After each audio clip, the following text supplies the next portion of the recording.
Bienvenido a nuestra guía completa sobre uno de los conflictos menos conocidos pero significativos del siglo XX, la Guerra de Invierno.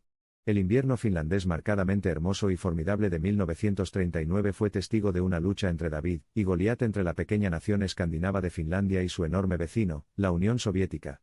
Durante las próximas entregas, profundizaremos en el preludio, la conducta y las secuelas de la Guerra de Invierno, examinando su importancia geopolítica, su costo humano y su legado duradero. El preludio de la Guerra de Invierno se encuentra en los tiempos turbulentos que siguieron a la Primera Guerra Mundial. La revolución bolchevique de 1917 provocó un cambio sísmico en las estructuras internas de Rusia, ofreciendo a Finlandia, entonces parte del Imperio ruso, la oportunidad de declarar su independencia. Sin embargo, con el gobierno de Lenin preocupado por la consolidación interna, y el naciente gobierno finlandés tratando de afirmar su independencia, surgió un vacío de poder.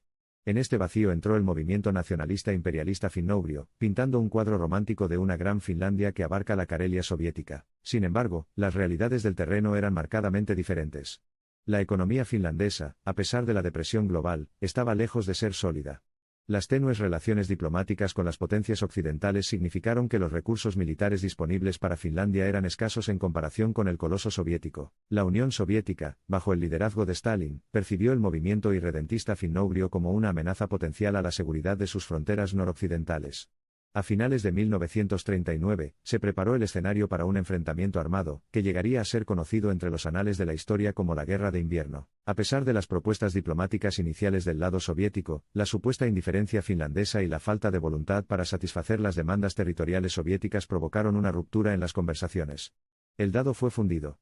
El gigante soviético entró en acción, lanzando una ofensiva masiva a lo largo y ancho del frente finlandés. La primera ofensiva soviética, compuesta por casi 1 millón de soldados, tomó por sorpresa a las fuerzas finlandesas. Sin embargo, el ejército finlandés, aunque superado en número y armamento, opuso una tenaz resistencia. Guardias helados del ejército finlandés probados en combate, equipados con sus tácticas de infantería ligera y con equipo de camuflaje blanco, lanzaron una serie de ataques estilo guerrilla que fueron un duro golpe para sus adversarios soviéticos. El brutal invierno finlandés, que alcanzó temperaturas de hasta 40 grados centígrados, fue otro adversario formidable con el que se enfrentaron las tropas soviéticas mal equipadas. Sus tanques T-26, diseñados para el clima relativamente templado de Europa Central, se atascaron en la nieve y fueron presa fácil de la ágil infantería de esquí, y de los soldados de las fuerzas finlandesas que empuñaban cócteles Molotov. Estos reveses iniciales sacudieron a la Unión Soviética y llevaron a un cambio de estrategia. Con el inicio del nuevo año, los soviéticos lanzaron una serie de ofensivas coordinadas, apoyadas por bombardeos masivos de artillería y un uso extensivo del poder aéreo. El objetivo principal era capturar la segunda ciudad más grande de Finlandia, la histórica ciudad de Viipuri. La ciudad, a pesar de una tenaz defensa montada por las fuerzas finlandesas, fue rodeada, aislada del resto del país. Al darse cuenta de la amenaza de nuevos avances soviéticos y del aumento del costo humano, el gobierno finlandés recurrió a regañadientes a las potencias occidentales en busca de ayuda, lo que marcó el comienzo de la fase de intervención aliada de la Guerra de Invierno. La posterior llegada de voluntarios internacionales, aunque supuso un impulso moral para el ejército finlandés, no logró marcar una diferencia estratégica. Los aliados occidentales, reacios a intensificar el conflicto, ofrecieron solo equipo y apoyo militar nominal, lo que hizo poco para cambiar el rumbo a favor de Finlandia. La Guerra de Invierno, que continuó en el sombrío contexto de la Laponia finlandesa hasta la firma del Tratado de Paz de Moscú en 1940, finalmente terminó sin ninguna ganancia o pérdida territorial significativa para ambas partes. Finlandia, por necesidad y no por elección propia, cedió áreas de importancia estratégica a la Unión Soviética y aceptó sus términos. A pesar de su aparente resultado, la Guerra de Invierno no debería medirse únicamente por las dimensiones territoriales. La valiente resistencia de las fuerzas finlandesas, que lucharon contra todo pronóstico y soportaron un asombroso sufrimiento humano, les valió una victoria moral que trascendió los logros militares. En el escenario global más amplio, la Guerra de Invierno subrayó un mensaje claro: conducir a una unidad entre los aliados occidentales contra un enemigo común.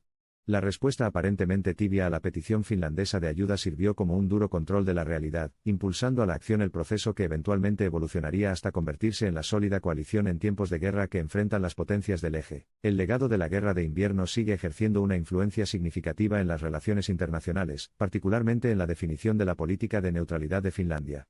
A pesar de no ser miembro de ninguna alianza militar, Finlandia ha fortalecido las relaciones bilaterales con países occidentales individuales, preservando su independencia y salvaguardando los intereses nacionales. La Guerra de Invierno también tuvo profundas ramificaciones internas para la Unión Soviética.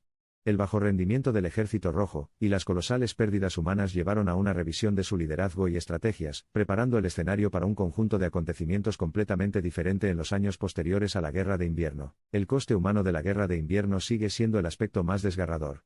La lucha por la supervivencia en el brutal invierno finlandés fue tan desalentadora como cualquier batalla. La visión de trincheras y trincheras que reemplazan hogares para civiles, el miedo generalizado a los ataques aéreos, y el espíritu indomable que los mantuvo en marcha son recuerdos conmovedores que resuenan incluso después de 80 años. Restos de la Guerra de Invierno, congelados en el tiempo, salpican el paisaje finlandés hasta el día de hoy.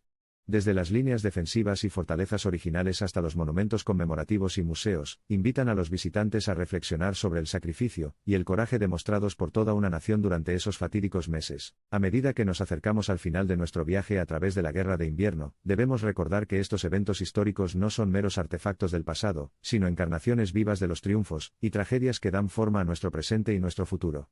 De hecho, las lecciones aprendidas de la Guerra de Invierno son tan relevantes hoy como lo fueron hace 80 años, lo que la marca como un episodio atemporal en la historia mundial.